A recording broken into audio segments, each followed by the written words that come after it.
so excited to sit with one of my oldest friends, and also the reason I'm here at Stanford. Um, John, to get us started, one of my two favorite facts about you is one that you walk incredibly fast. I remember coming on a hike with John, and I just gave up midway. So I'm glad I was able to slow you down for today. And the second is the incredible love story you have with your partner for life, who I was very privileged to meet just last week. So I'm gonna let you tell that story in a bit. But I thought we'll begin of John as an undergrad. You graduated from university around the 70s? I graduated from my undergraduate degree, Mhm. 73. 73. And this was in Villanova. Right. Paint the picture what that was like. You had a degree in electrical engineering. Yeah. What was the world thinking? What were you thinking? So I had a degree in electrical engineering. I'd actually gotten interested in computing. And in fact, my science fair project in high school was a machine that played tic-tac-toe. So I was interested in computing early on. But in those days, you couldn't major in computer science yet, anywhere in the US, undergrad. There were graduate programs had started in the 60s, but there were no undergraduate programs yet. So I majored in electrical engineering, but kind of focusing on the computer sequence, the thread, right? And I got involved. I had two really enormous experiences that changed my life. One was the opportunity to run a problem-solving session for people taking their first programming course. So I would help them. Were you a TA? Yeah, like a TA, Right, CA, okay. Yeah. you know, like that model.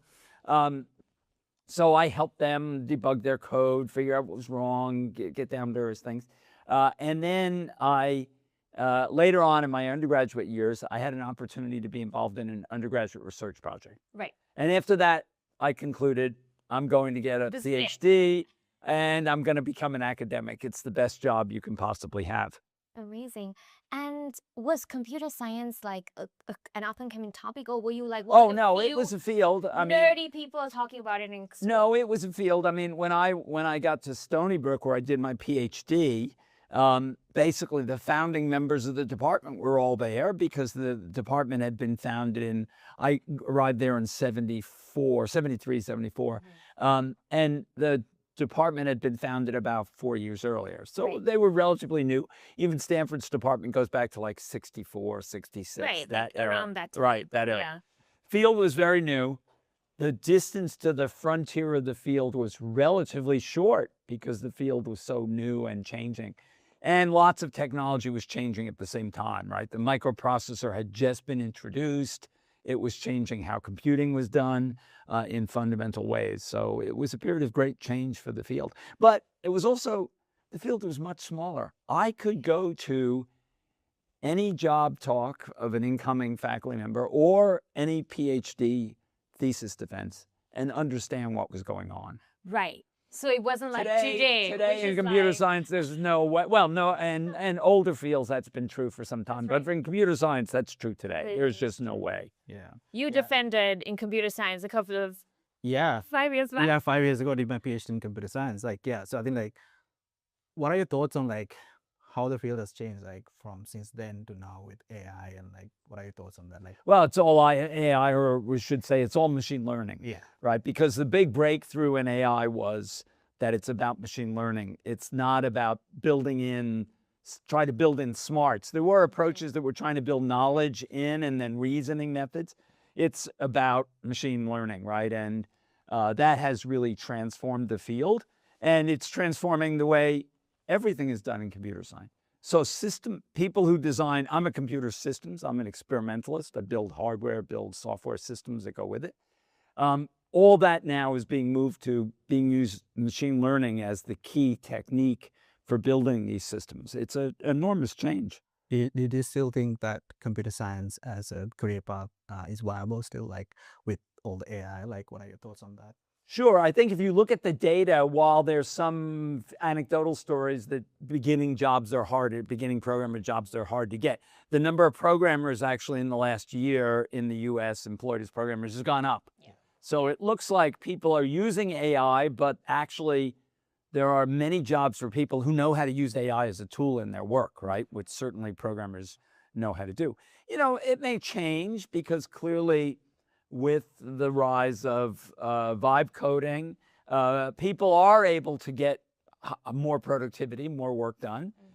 Will there still be demand that sucks up that excess productivity? Yeah. Or will we hit a wall, basically, right? Is it elastic or inelastic? That's what it comes down to, right? If it's inelastic, you're going to reach a point where you don't need more people. You need fewer people to do the same work, and the needs don't expand. I was also curious because you talked about this everyday life of, and I want to get to the new institute we're starting here at Stanford and the merger. But before that, what tools do you use in your everyday? How has that changed? Oh, so I use Gemini, I'd say, every day now. Every day. I mean, And what do you basically use to it do for? something. Composing responses to things. Right. Letters that are more or less boilerplate, or even a letter where I'll outline, here are the 10 points I want in this letter. Create the letter for me. Is it a better writer than John? It's not necessarily better, but a lot faster. That's right. I mean, E.B. White has this great quote about writing. Writing is rewriting, and it just takes a lot of, you look at the amount of time. The two hardest things I've ever had to learn how to do were writing and programming, right? And those are things which practice makes you better, but it doesn't mean it takes a lot less time. Yeah. So you use Gemini a lot. Yeah. Makes sense. Yeah. I see.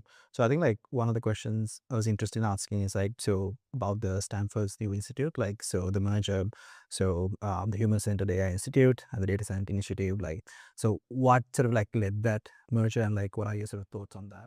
Yeah. Well, what really led it was the realization that, in fact, there was a tremendous amount of overlap, and these were not really two very distinct things, that there's a blending across, and even the people over on the data science side who are doing more fundamental work, that work powers the people who are doing AI work.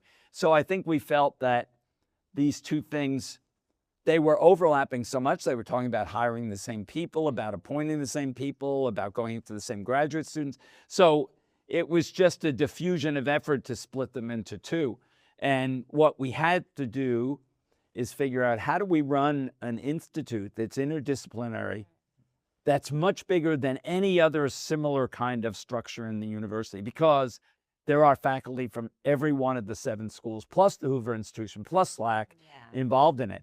So you've got to figure out how to deal with scale. There are, you're talking probably 200, 300 faculty, 400 faculty. I mean, so it's an enormous scale, like a school almost, rather than That is true. rather than just an institute. I know Professor James Lander talks a lot about human-centeredness of AI. And I'm very curious, yes, we understand human-centered, HCI was the big thing. And Right. how do you sort of visualize and envision this idea of human-centered AI? So I think what we try to envision is AI that makes people's lives better, that deals with the things. It doesn't just replace people by finding AIs that can do a job, but actually makes their lives better. And one way to do that is to say, okay, how do we focus on the parts of people's jobs that they don't really enjoy? Right. Right. So you take physicians. They don't like charting. They don't like filling in insurance forms. They don't like. What do they want to do? They want to spend more time with patients, right? So can we build tools that make it possible for them to have more time with patients? Think about teachers. We don't like grading. No teacher I feel likes grading. And even could use real help in terms of lesson preparation and things like that, and maybe even help with tutoring, particularly students who are struggling in the course. Those are all things we can build AI systems to do to really improve. And guess what? The students will be better served and the teacher will be happier. Right. So I think when we think about things like that, that really reflect on society. The flip side of this is it's possible. AI is a tool. Machine learning is a tool. You can use tools for good or bad. And how we try to restrict the bad uses of AI is going to be a real challenge, because unfortunately, it's software. It's flexible, it's life of its fungible, you own. can redeploy it, right? And it's different than trying to control, let's say, nuclear weapons, right? You want to control nuclear weapons, what you do is control the material, first of all, and a few very specialized devices that don't have obvious other uses. The AI is much more complicated because this tool is going to be used by billions of people. How are you going to prevent bad use of it? Yeah, I think like it's a really interesting point, like how like with open source AI models and how they're being built, and like for us as well with our sort of work, like we use a lot of open source models, so cheap to deploy and quite cost effective. Like, what are your thoughts on that? I think like with the US versus China, sort of developing these two frontier models. I think for better or worse, I mean, a couple observations. First of all, open source models have closed much of the performance gap. Yeah. You know, they may not be at the very leading edge of the foundational lab models, but they're close. They're very close so that's the first thing, that they are adequate for lots of things. And I think for universities, they're going to use open source models primarily because that's what they can afford to run and get a hold of. So we're going to have to find, and that does mean, as you implied there, that people could remove guardrails and use those models and tinker with them to do negative things if they wanted. We're going to have to do a better job of educating. I mean, misusing a model to do harm to somebody is still against the law. It doesn't matter whether you used AI to do it or some other way to do it. We're going to have to figure out how we deal with that from a legal perspective and protecting people. Yeah, that is true. I think like the direction that US takes right now, it's quite important, like to sort of like compete with China, like in this space. Like, what do you think like US should do, like especially the academia side, like to contribute really well to the AI development, like where it's quite expensive to get compute. Like, what are your thoughts on that? I think the right thing to do is to figure out what's the role that academia has in this revolution. It's not to build the cutting edge frontier models. That's not their role. Their role is to basically look at societal issues, look at uses of AI broadly in the scientific and other disciplines where those are legitimate disciplines that the universities do anyway, so we ought to be thinking about that. And we ought to be thinking deeply about the moral and ethical issues.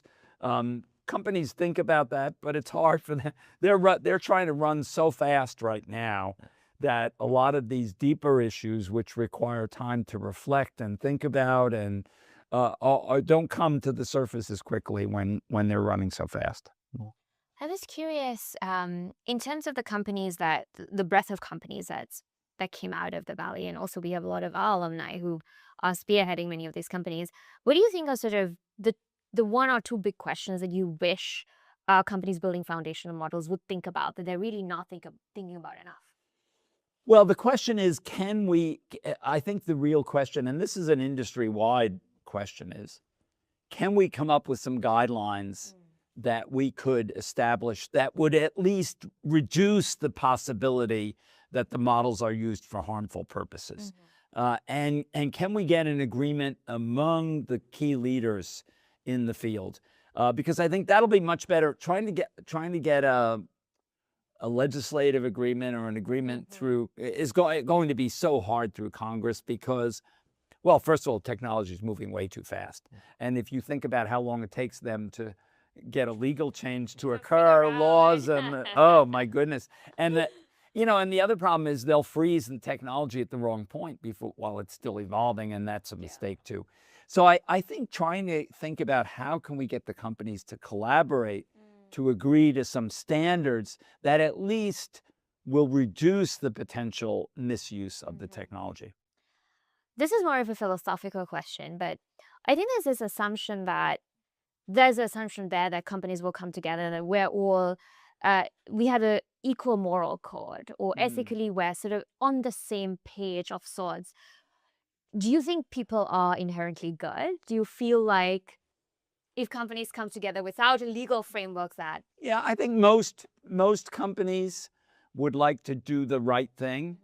Now, there's obviously in some cases, some companies, there's tension between doing the right thing and earning extra revenue. Right. and that will create tension.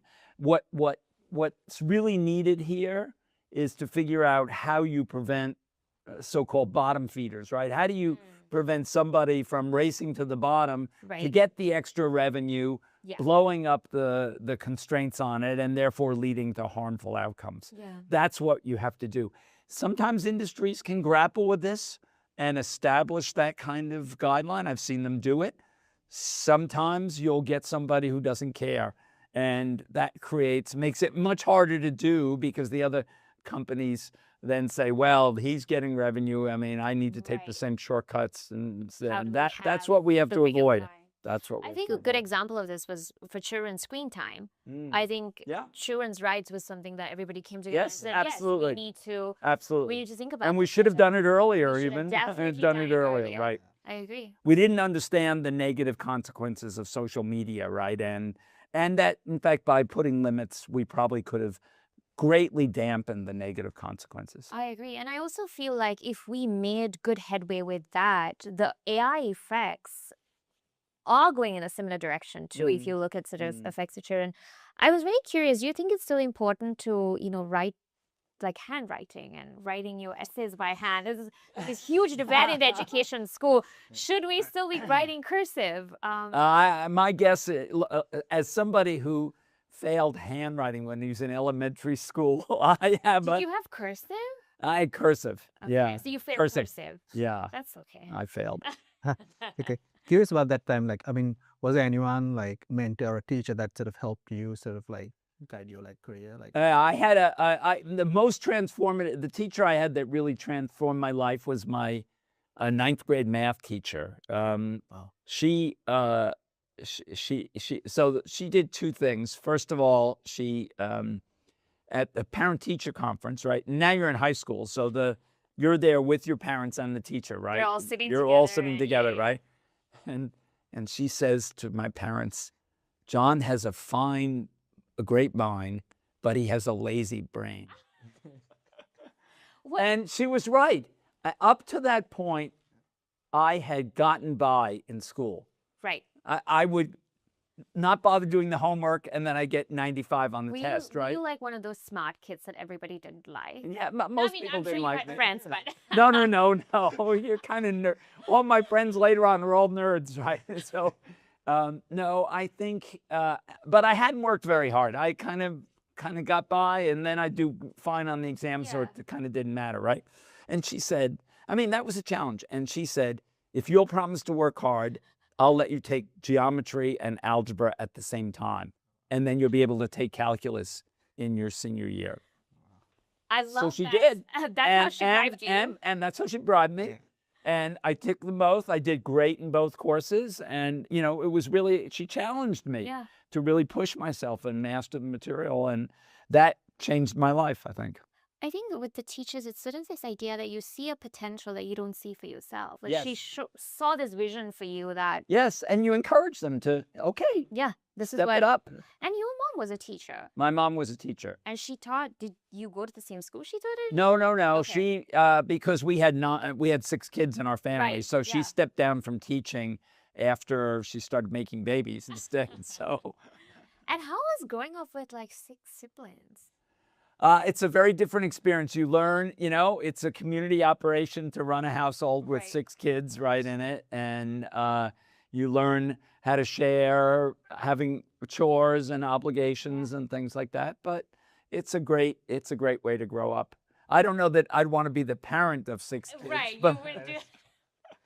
That's true. Like, yeah, I feel like, especially like this time, like everybody's learning AI, computer science, like, what sort of like advice would you give, like especially for parents, like raising kids these days, like in the future, like what sort of like career advice or like parenting advice you can give? I think he's asking this for himself. He has a 2-year-old. Okay. So some things I think are universal. Reading is a superpower, right? I think reading is still and critical thinking, taking something, read it, and be able to reflect on it and get the key insights and understand what the key insights are. That's what AI has a harder time doing and what people have to do. So I think those skills, intellectual curiosity, being curious about the world and wanting to learn more about things. Those are going to be valuable lifelong assets and characteristics for anybody. Amazing. Yeah, I think like, sorry, go ahead. No, Yeah, yeah. go for it. So I think like especially down the route, like with LLM, like with transformers, like I was just thinking like it's a bit hard to like integrate intelligence into it because there's no way that the LLMs can figure out like the consequences of what it's generating. Are you still betting on LLMs to like drive their change, or do you betting on some other? Oh, I think LLMs are not the end of the road. I mean, they're, the transformer paper was a great breakthrough because it taught us how to do self-supervised learning, right? And the fact that these systems seem to know a lot of facts about the world is purely good luck. I mean, how does it know that the capital of France is Paris? It knows it because it's read it 100,000 times. Yeah. And probably it may have read something that was wrong, that was sort of historically old data, right? Or the capital of Japan is Tokyo, right?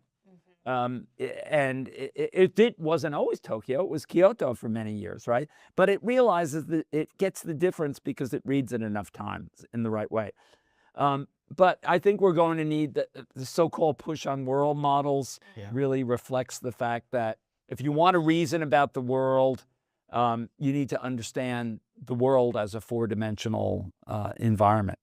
Yeah, that is true. Yeah, there's something I always think about as well, like what's next afterwards. But yeah, I think like for the next. Yeah, I think we're almost coming to the end because I know you have a busy day ahead. But so we talk about learning in this podcast a lot, and a lot of the people we have are psychologists and teachers.